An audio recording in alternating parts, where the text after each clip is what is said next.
graça e a paz de Jesus esteja com todos vocês, os encontre nos seus lares com toda a certeza de que a nossa esperança está em Cristo. Eu quero iniciar essa reflexão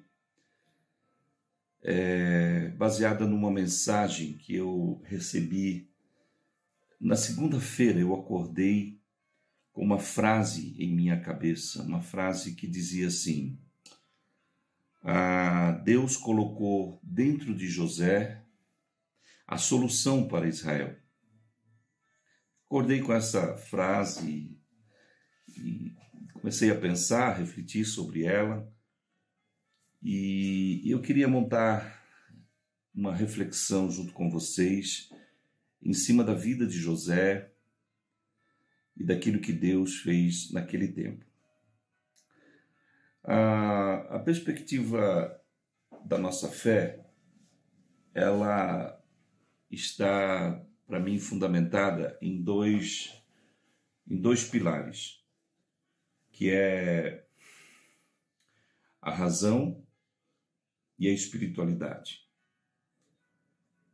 E o segredo de uma fé é o equilíbrio entre a razão e a espiritualidade. Já preguei sobre isso e já falei da importância disso em nossos dias, onde a igreja ela está ou muito racional ou muito espiritual, espiritualizando tudo ou racionalizando tudo e não experimentando o poder sobrenatural de Deus.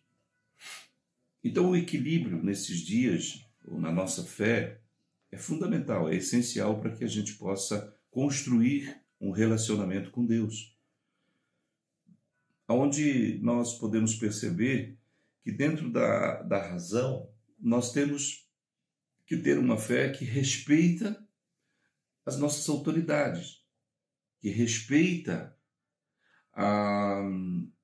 aquilo que está sendo colocado como instrução, como ordem, né?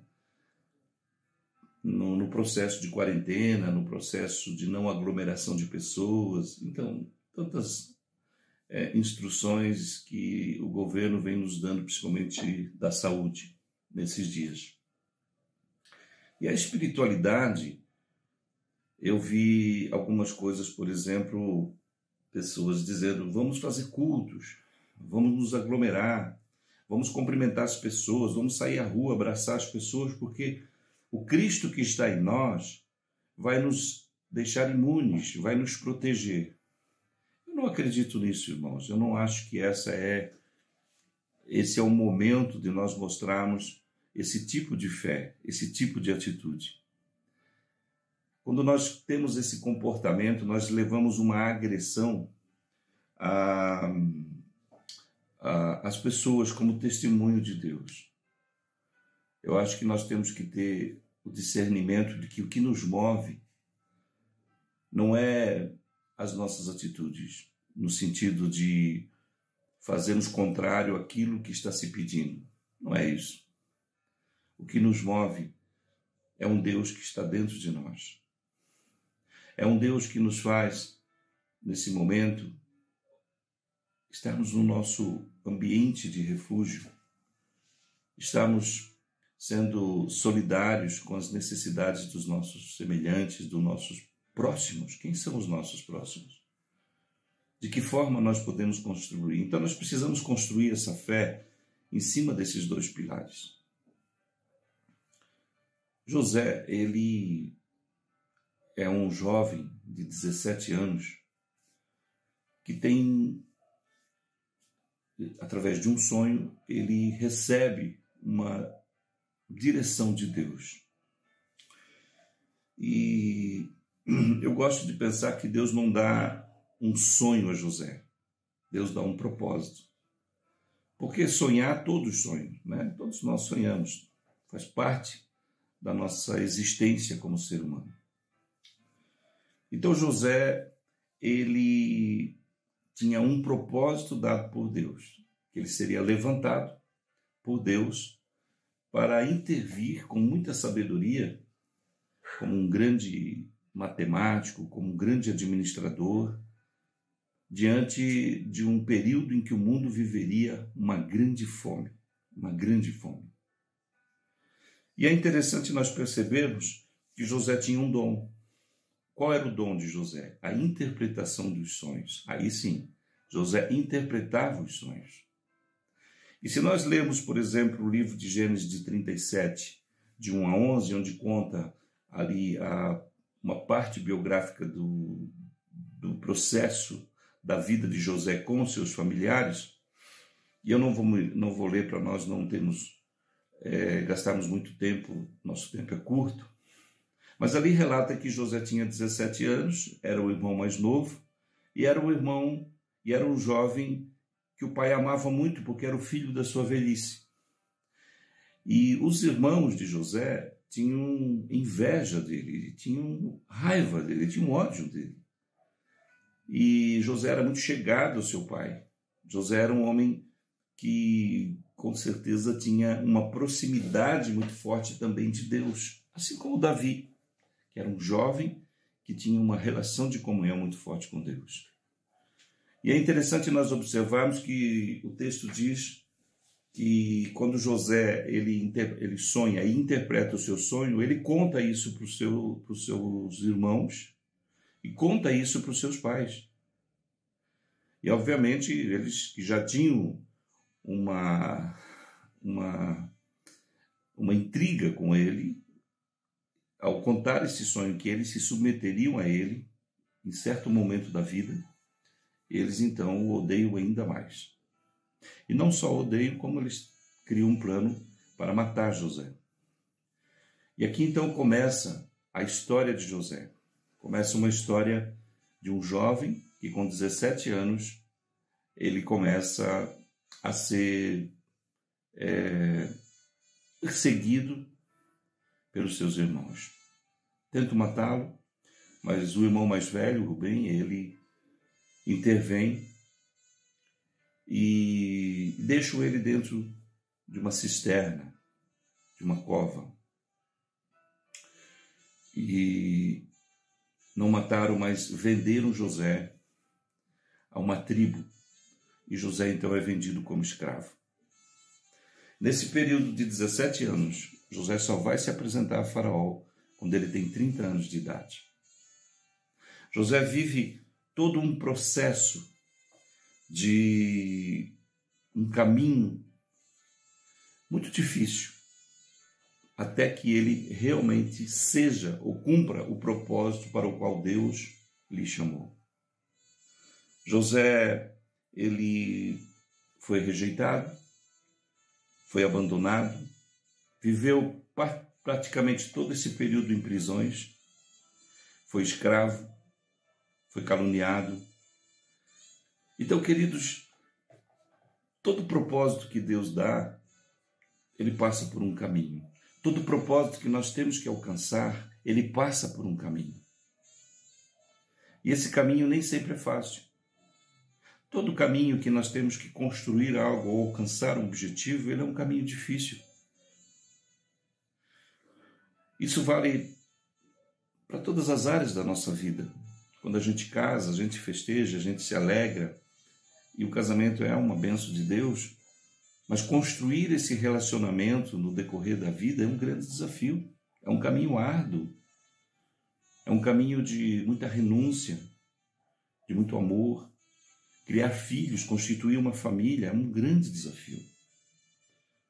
Você se forma, faz um curso de faculdade, e quando recebe o seu certificado de conclusão, ali não é o fim, é o começo de um grande desafio de você construir uma vida profissional.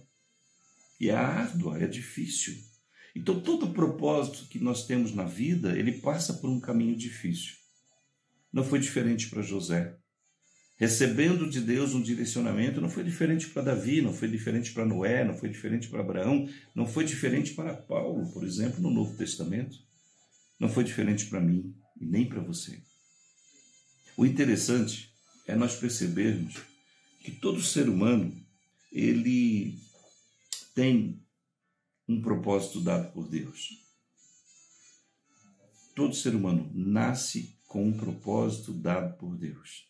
Todo ser humano, consciente, cristão ou não cristão, consciente disso ou não, crendo ou não crendo, ateu, religioso, todo ser humano nasce com um propósito dado por Deus. E hoje eu queria criar duas vertentes para esse propósito. A primeira, que é essencial, é que Deus resgata, ou busca, ou espera de nós que Ele seja glorificado através das nossas vidas. Independente de tudo, nós precisamos aprender a glorificar Deus. O apóstolo Paulo, em 1 Coríntios, capítulo 10, versículo 31, ele diz assim: portanto, quer comais, quer bebais, ou façais outra coisa qualquer, fazei tudo para a glória de Deus. Tudo que nós fazemos, Deus precisa ser glorificado. Esse é o grande propósito dado por Deus para as nossas vidas. Você não glorifica alguém, você não glorifica Deus se você não estiver perto de Deus. José sempre esteve perto de Deus. Independente das situações que ele vivia, ele sempre esteve perto de Deus. Há um texto em Gênesis 39, 2, que diz assim: o Senhor era com José, que veio a ser homem próspero, e estava na casa do seu senhor egípcio. Vendo Potifar que o Senhor era com José, e que tudo o que ele fazia o Senhor prosperava em suas mãos, José teve graça perante ele, a quem servia, e ele o pôs por mordomo de sua casa, e lhe passou às mãos tudo o que tinha. Então, queridos, José glorificava Deus. José estava perto de Deus. Apesar de todas as dificuldades, apesar de estar numa prisão, apesar de ser escravo, apesar de viver uma situação tão difícil, José, ele era um homem que estava sempre perto de Deus. E o estar perto de Deus, diz o autor aqui, que ele era um homem próspero. José não era rico, ele era um escravo, ele não tinha carro, não tinha dinheiro, não tinha propriedades, mas ele era próspero. Qual era a sua prosperidade? Ele era um homem sábio, um homem simples, um servo, fazia tudo com muita excelência. Tudo que lhe era dado como responsabilidade, ele fazia como para Deus. Por isso que ele o glorificava.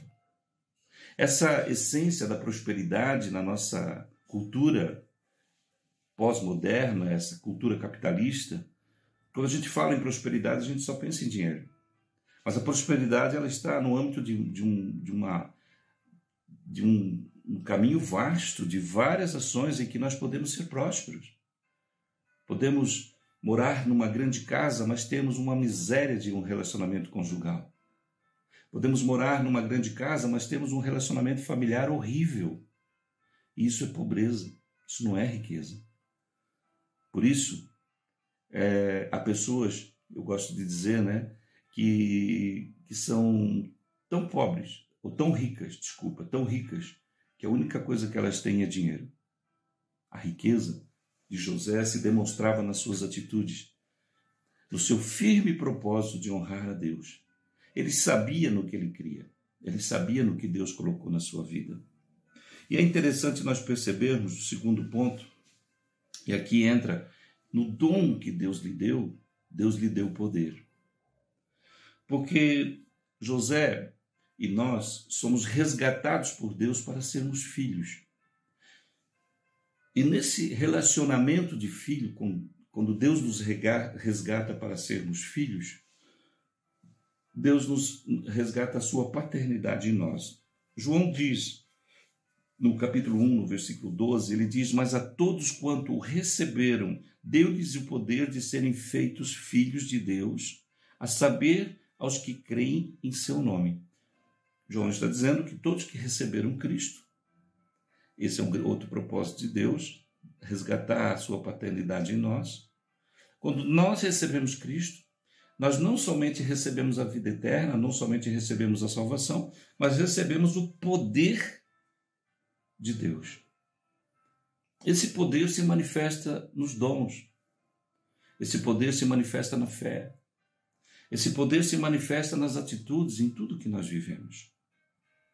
Então, queridos, a minha pergunta hoje: você tem glorificado a Deus? Você tem usado os seus dons para ser um agente de transformação nesse mundo? Eu me recordo que quando eu me converti, eu tinha 17 anos, e eu comecei então a desenvolver um relacionamento com Deus, e naquele momento, naquele tempo, o meu propósito era glorificar a Deus. No decorrer do processo, eu acabei tendo o chamado de Deus. Quando eu tive o chamado de Deus, eu disse para Deus que eu não queria apenas ser um pastor de uma igreja, um pregador de púlpito, um conselheiro. Não que isso não seja importante, não seja relevante, não é isso. Eu acho que isso é essencial. Mas eu queria ser mais. Eu queria ser um agente de transformação na cidade, no bairro, no lugar onde eu moro. E Deus me deu dom, Deus me deu graça para poder fundar e poder construir todos os projetos e todas as ações que nós desenvolvemos hoje. Isso não é mérito meu nem da minha esposa. Vocês jamais vão ver a nossa imagem em qualquer lugar. Nós sempre estamos no anonimato. Até porque eu tenho pessoas que são colaboradores, pessoas que estão à frente dos nossos projetos, que fazem muito melhor do que eu. Porque um bom líder que não tem pessoas certas para fazer o que tem que ser feito, ele nunca será líder.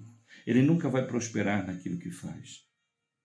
Então, queridos, quando Deus me chamou, eu disse: Deus, eu quero ser relevante como agente do teu reino.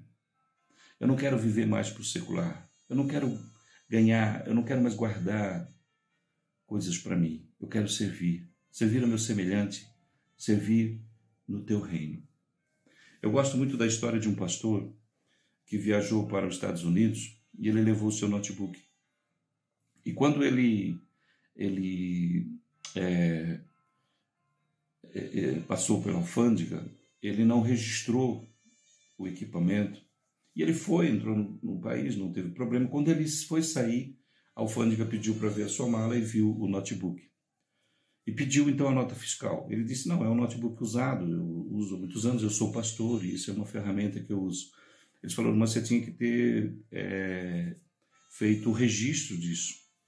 Então nós vamos ter que aprender o seu instrumento. E aí ele ficou em pânico, porque ali estava todos os seus, a sua história, as suas ministrações, tantos registros que ele tinha naquele computador. E realmente era impossível ele reverter essa situação. E a pessoa que o recebeu falou: olha, somente alguém de autoridade maior aqui poderia fazer com que isso seja liberado. Naquele momento, aquele pastor se retirou, foi ao banheiro e orou. Disse: Deus, aqui tem um homem que tem o teu dom, que tem a tua graça, que tem o teu poder, que pode me ajudar. Mostra-me esse homem. Onde está esse homem? E aí foi tentando e tal. Eles levaram ele a uma pessoa, porque ele não falava inglês, a comunicação era muito difícil, e levaram alguém que falava português. Levaram à sala, quando ele entrou à sala dessa pessoa, essa pessoa o recebeu, já sabia que ele era um pastor, e disse: a paz do Senhor, pastor. E quando ele ouviu isso, ele disse: você é o homem que eu pedi a Deus para resolver a minha situação. E aquele pastor era um brasileiro naturalizado americano que trabalhava na alfândega e tinha autoridade para poder liberar, e liberou o notebook dele ao ouvir a sua história. Eu quero dizer com isso: seja um agente de Deus, seja um homem de Deus para ajudar pessoas, para mudar histórias, para transformar vidas. Seja um agente de Deus para levar aquilo que Deus, nesses dias de caos, assim como José, o mundo estava no caos, era uma pandemia, era fome. Ele foi relevante como um matemático, como um grande administrador. Eu imagino em tudo que José desenvolveu, os cálculos, os silos, a grandiosidade de tudo isso que impactou a vida desse faraó. Impacta a vida de pessoas pelo dom que Deus deu. Dentro de você, termino esta fala dizendo: dentro de você tem um dom que pode transformar vidas, que pode mudar o mundo. Talvez muitas pessoas, como grandes cientistas, como o próprio dono da Microsoft, o criador do Apple, né, da Apple, eu não lembro agora o nome dessas pessoas, mas esses homens, Bill Gates, né, esses homens, eles fizeram o que fizeram pelo dom que Deus deu, mas eles nunca glorificaram a Deus, porque somente glorifica a Deus quem o conhece. E eu e você conhecemos o Deus que nós temos. Eu queria dizer para você que Deus não é soberano às vezes, Deus é soberano sempre, sempre. Confie no Senhor. Quero orar por você. Deus, em nome de Jesus, eu oro, Senhor, por cada um de nós nesses dias em que vivemos, Deus, o medo, a incerteza, a pandemia de um vírus, que é uma crise mundial. Usa-nos, Deus, usa-nos com fé, usa-nos com o teu poder, usa-nos com a tua graça, com os dons que o Senhor nos deu, dá-nos interpretação, dá-nos a graça de podermos ser instrumento de agente transformador. Faz-nos sermos sensíveis às pessoas que estão próximas de nós, às necessidades que temos, de pessoas que estão próximas à nossa igreja, aos nossos projetos. Faz-nos ser sensíveis à nossa cidade, sermos voluntários daquilo que seja necessário. Usa-nos, Deus, com o teu poder e a tua graça. Em nome de Jesus. Amém. Que Deus os abençoe.